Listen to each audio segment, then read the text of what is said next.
Getting up after the car accident, I suddenly could hear my wife Emily's thoughts. Sandwiched between two big trucks, and didn't die, damn lucky. He got into the accident so close to where I was. Did he find out about me and Ken? Oh well, worst case, we get divorced. I chuckled in anger. Ken is the college student we sponsor.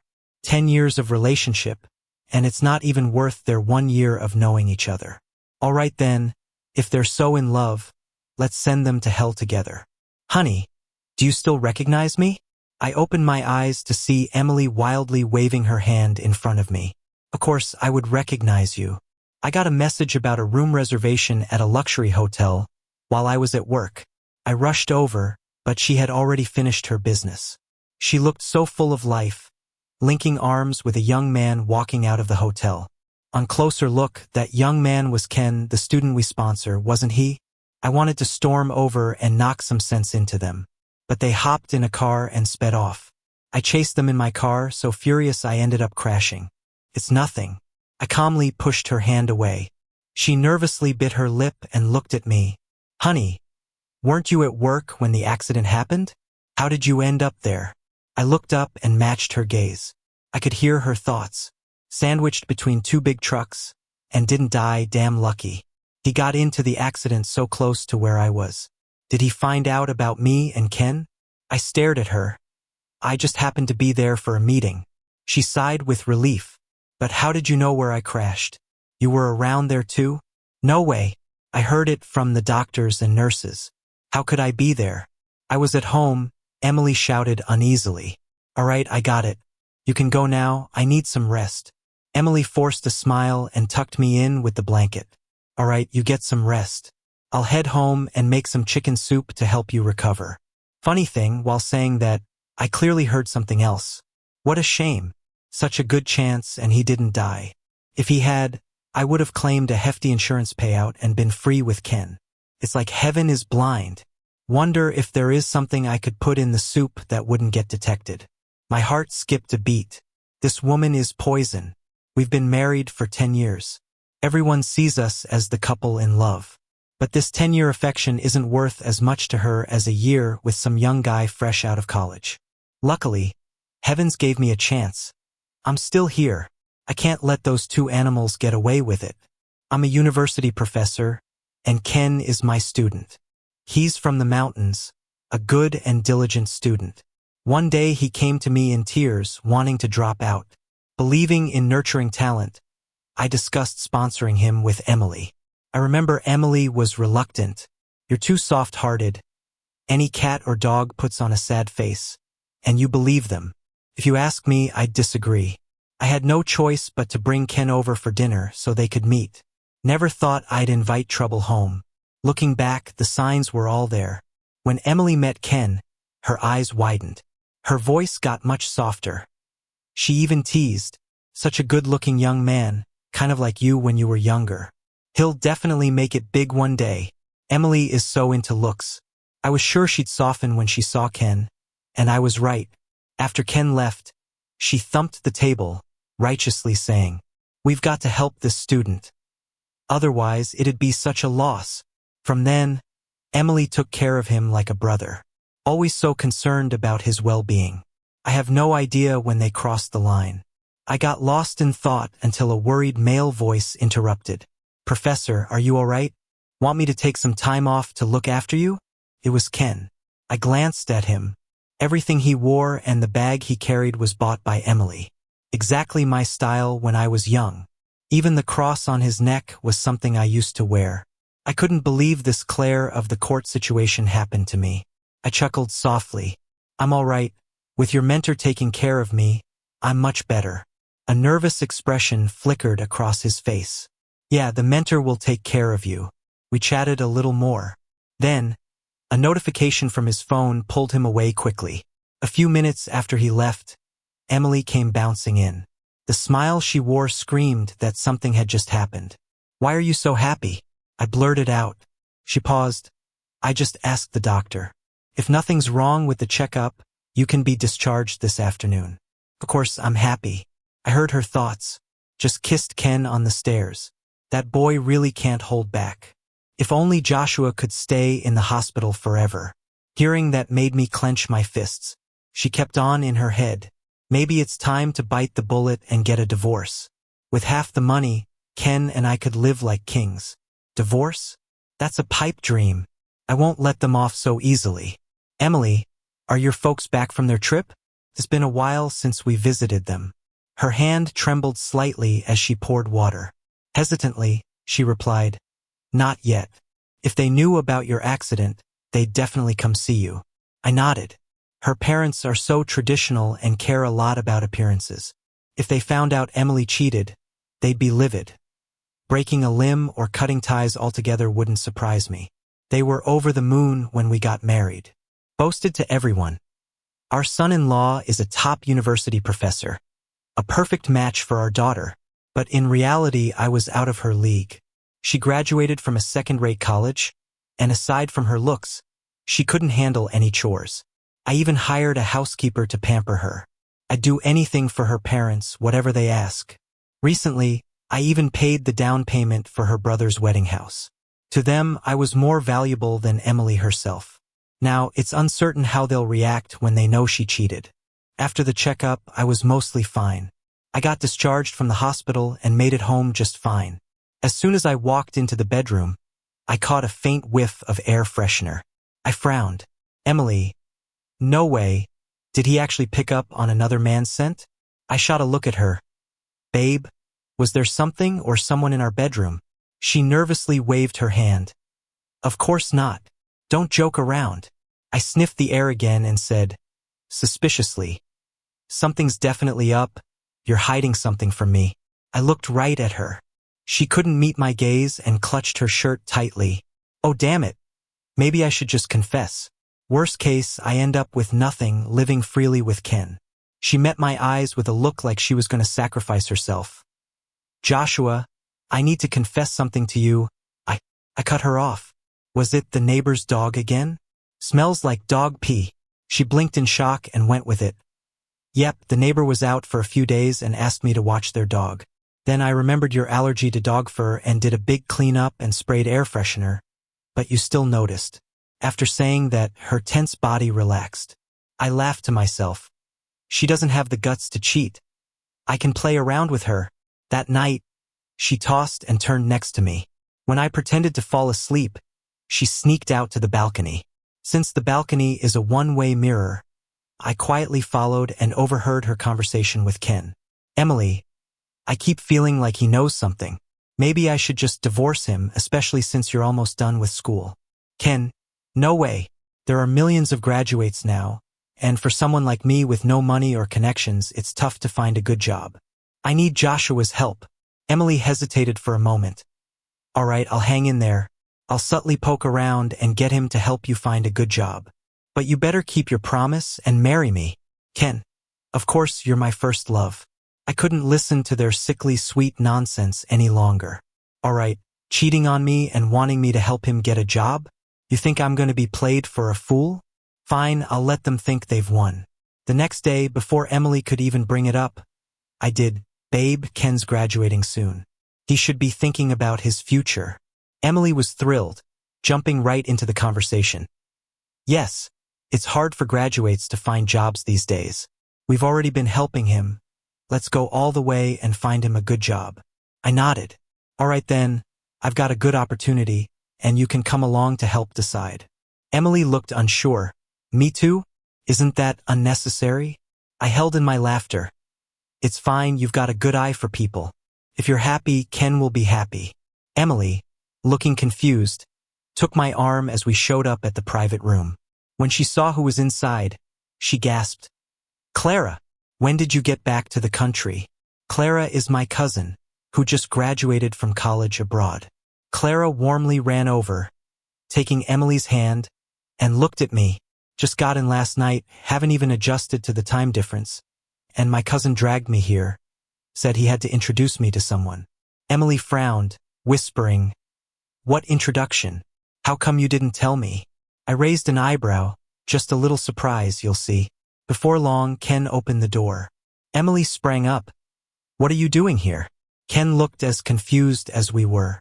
because I told him it'd just be us two. The goal was to see how they'd act right under my nose. I smiled, stood up, and placed my hands on Emily's shoulders. Why so surprised?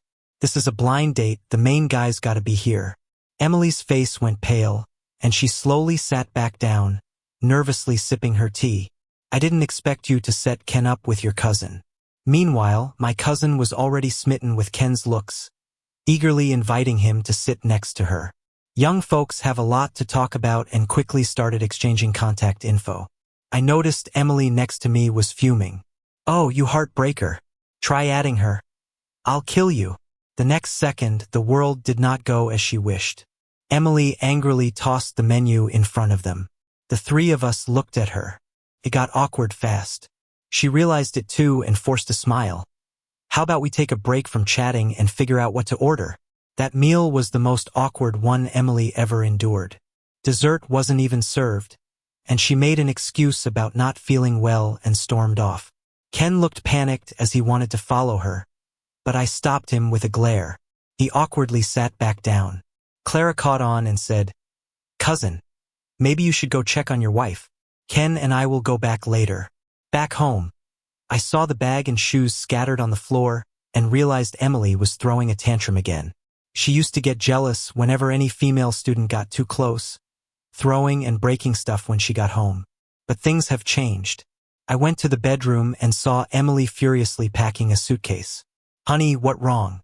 You left in a hurry without saying a word." She looked at me with resentment. "Why did you lie to me? You said you were finding Ken a job, but it was really to set him up. Is there a problem with that? Ken's smart, and my cousin's company needs people. Plus, she's single, so he gets a job and a girlfriend. I don't get why you're angry. Is it that you can't stand to see Ken do well? What are you talking about? I'm clearly what?" She softened her voice, holding my hand. "Your cousin spent too long abroad. She might not be a good match for Ken. If word got out that you set him up like this, it could ruin your reputation with your students." Ha, she's good at coming up with excuses. I should have seen she had that kind of mind before. I put my arm around her waist. "You're so thoughtful, looking out for me like that. But you don't need to worry." They hit it off. Her eyes widened in shock as I showed her my cousin's text. "See, they're planning to catch a movie tomorrow." Emily awkwardly smiled. Her thoughts were, "Ken, seeing one thing and eating from another, I want to see how you explain this to me." Late at night, Emily slipped out. The door had barely clicked closed when I was already wide awake. I dialed a number from my contacts, trying to sound all raspy. "I just had a fight. Can you come out for a couple of drinks with me?" I'd already installed a tracking app on Emily's phone, saw her last location pinned to a cafe, quickly looked up nearby bars, sent the info to her brother, John. I got there first, hid in a corner, guiding him past the cafe step by step. Emily didn't waste any time. A few sweet words from Ken and they were kissing like no one was watching. Patience pays off and John finally saw it. John's got a temper, believes violence solves everything. I rubbed my hands in anticipation. This was Emily's reckoning. But what happened next left me in shock. Instead of getting furious, he asked calmly, "Does Joshua know?" Emily paused, shook her head, then nodded after a thought. Her brother snapped, slapping her to the couch. "I covered for you the last 2 times. Promised it wouldn't happen again. What now? I'm relying on him for my mortgage." Damn. So, this wasn't the first time. Tears streamed down Emily's face as she snapped back. "All you care about is your mortgage. You'll hit your own sister over a stranger? I'll tell Mom and Dad." John sneered. "What do you think they'll do when they find out? Break your legs?"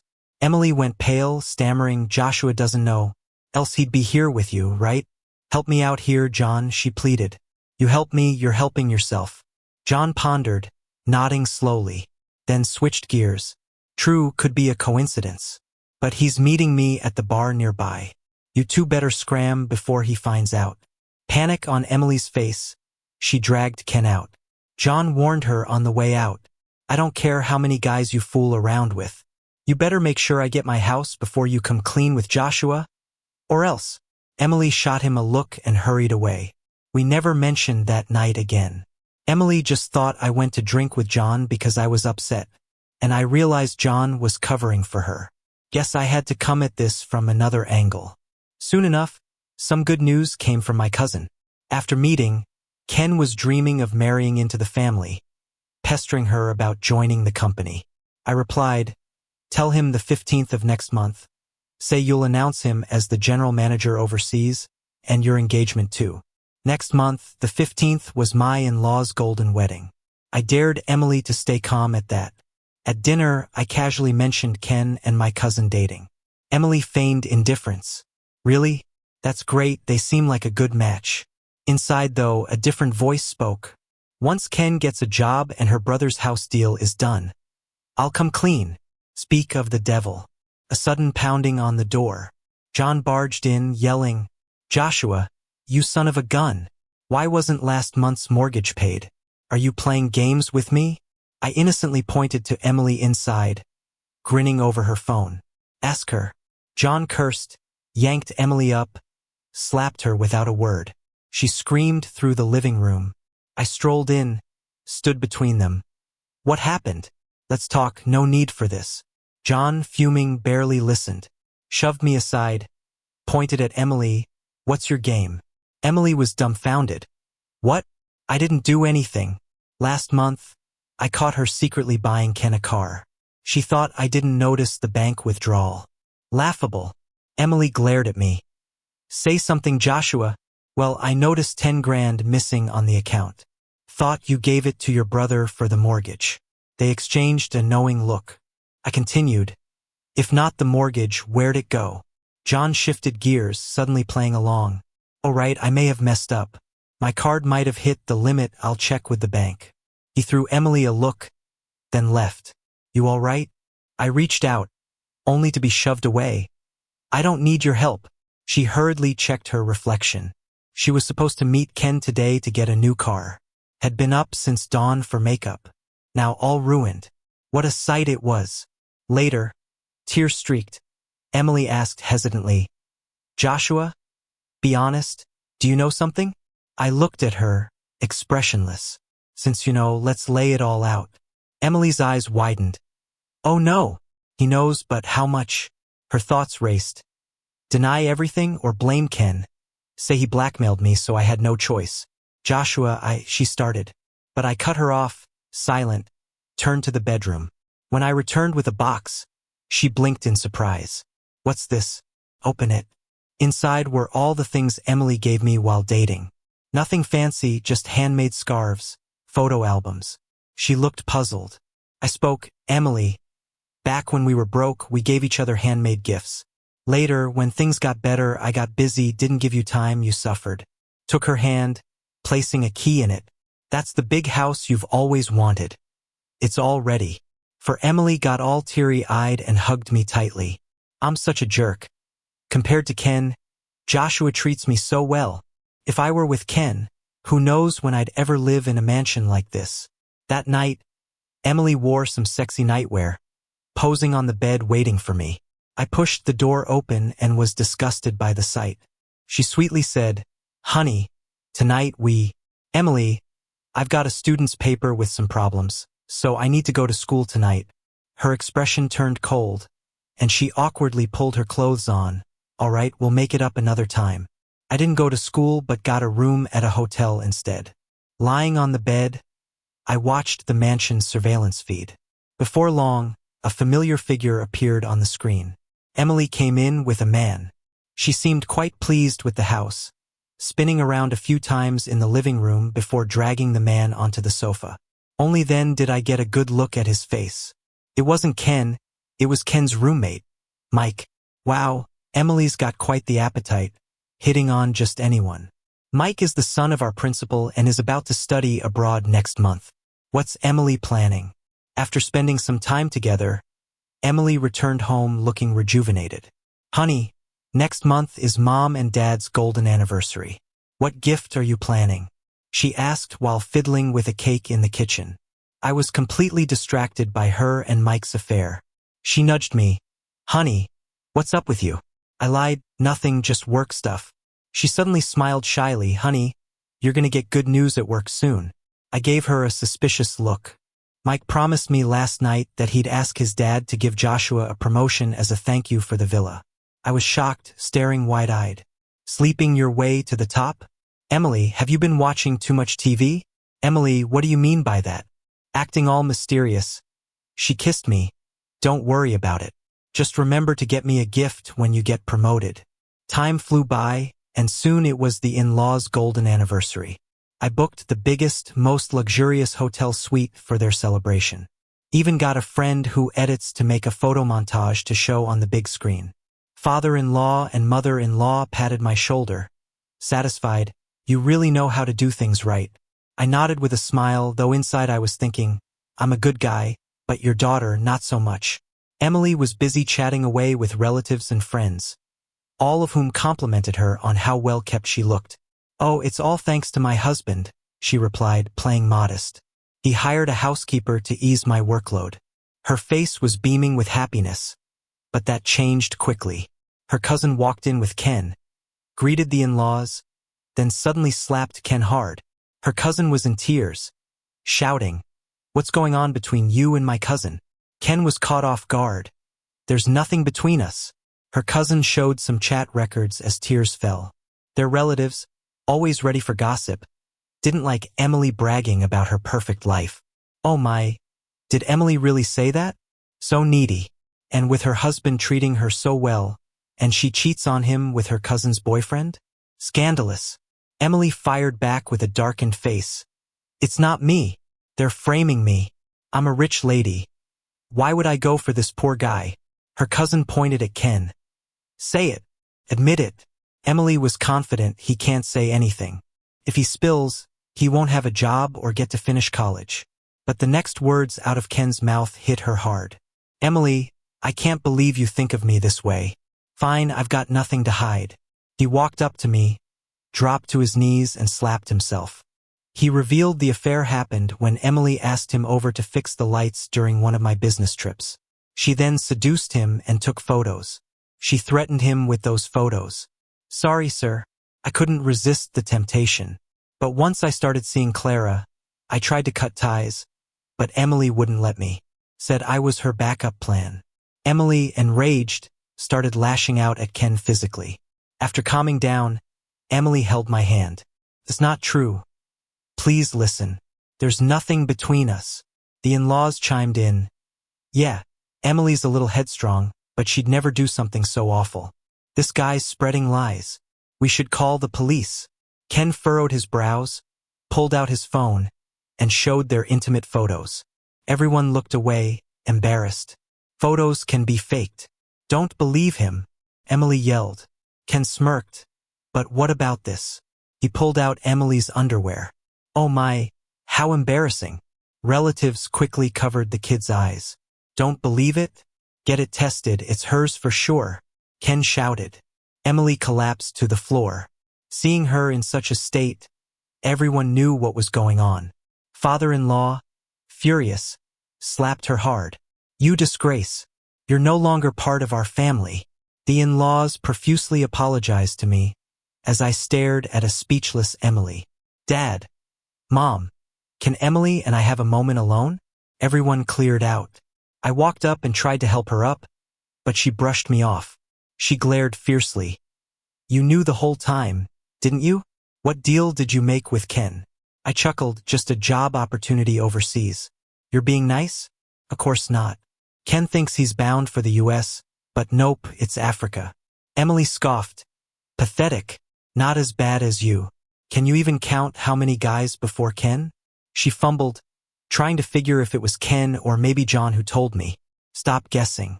You'll never know. To keep those photos from going public, let's just agree to a peaceful divorce. You leave with nothing. Upon hearing this, Emily jumped up. No way. I'm out of a job. You saw how my parents reacted, right? If I leave with nothing, I'll be on the streets. It's not up to you to say whether you can do it. It depends on what you've done. If you want to sue, then go ahead. I'm ready anytime. Leaving those words, I turned around and left. Emily went straight to Mike. With Mike, she got beaten up by security guards. Half dead, Emily questioned him. Are you crazy? You actually hit me? Mike tried to kick her in the face again, but Emily shouted to stop him. Explain yourself. You and your husband played me. Joshua threatened my dad with a video of us sleeping together for $5 million. The video was shot in that villa you took me to that night. Emily was stunned. I didn't know. I got tricked too. Mike grabbed her neck. I got beaten by my dad for 2 days. Today I finally caught a break. And you dare come to me? Mike, I'm a victim too. I can team up with you to get back at him. Mike smirked sarcastically and signaled the security to throw her out. Next month, he'd be heading abroad. His dad spent money, and he's already been beaten, so he won't get involved in this mess again. Emily limped along the main road. She had no home to go to. Finally, she thought of her brother John. John must have been bought off just like Ken and sold me out. I'm not doing well, and I won't let him either. With that hatred, she found John. John was also fired up. Ever since I confessed about Emily's affair and that I wanted a divorce, John was angry but ultimately knew it was his sister's fault. I slapped a card on the table. Bro, we're family. It's all I can do to help you. The card had 100,000 in it, and the password was written on it. It's just a little help in an emergency. John was a bit surprised, but he accepted it. Just after I left, Emily showed up. Seeing her down and out state, John's anger faded, and he helped her into the living room. What happened to you? Emily glared at him. Did you tell Joshua about my affair? Don't accuse me without proof. Do you think I'd benefit from you two getting divorced? Don't forget, my mortgage was relying on him. Emily paused for a few seconds. Suddenly, she shifted her gaze to the credit card on the table, snatched it up. This is evidence. That's Joshua's handwriting. How much did he give you to sell me out? I'm your own sister. John was speechless. Just then, the doorbell rang. Is it Joshua? Before John could react, Emily ran to open the door. A few intimidating folks were let in. John, spending money on girls, can't even pay back the loan. Upon hearing this, Emily tried to slip away, but they grabbed her like a chick. No money to repay. We'll send this girl abroad and sell her as a bride. Ignoring John's frantic explanation, these guys hauled Emily away. John came to me for help, but by then, I was already traveling abroad to relax. He then went to plead with his in-laws, but all he got was, "We don't have children like you." With no other options, he had to call the police. In the end, John was sentenced to a few years for taking a high-interest loan. As for Emily, after being taken that day, she was so tortured that she had a breakdown and ended up in a psychiatric hospital. You could say she had it coming.